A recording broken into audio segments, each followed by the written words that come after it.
Pour un bon roman d'été, celui-là, il est pas mal, Le Théâtre de Slavek, d'Anne de la Flotte-Médévy aux éditions Gaïa, parce que c'est un livre qui va justement vous faire voyager. On part à Prague, au tout début du XVIIIe siècle, donc on découvre vraiment l'histoire un peu de la ville, on voit aussi tous les petits métiers, des architectes, après on a aussi tout plein de sculpteurs, donc vraiment de l'artisanat jusqu'à l'art carrément.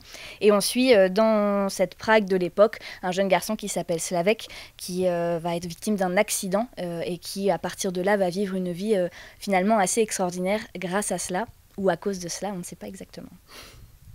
Et moi, je vous emmène autre part, en Nouvelle-Zélande, dans ce roman qui s'appelle Fille de l'air de Fiona Kidman, et qui est en fait une espèce de biographie romancée de Jean Batten, qui était l'une des premières femmes aviatrices de l'époque, dans les années 1930. C'est notamment la première femme à avoir fait en 1936 le voyage qui va de la Nouvelle-Zélande à l'Angleterre.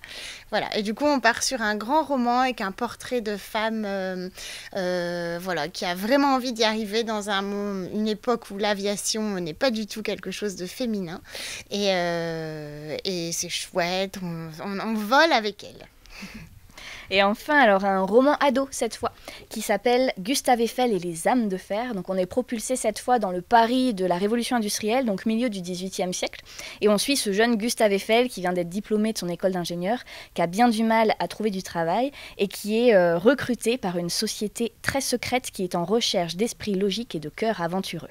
Donc c'est un roman vraiment à la fois fantastique et en même temps historique qui s'adresse aux adolescents, alors à partir de 12 ans environ, après à adapter en fonction du niveau de lecture, mais c'est vraiment un très très bon roman pour ados.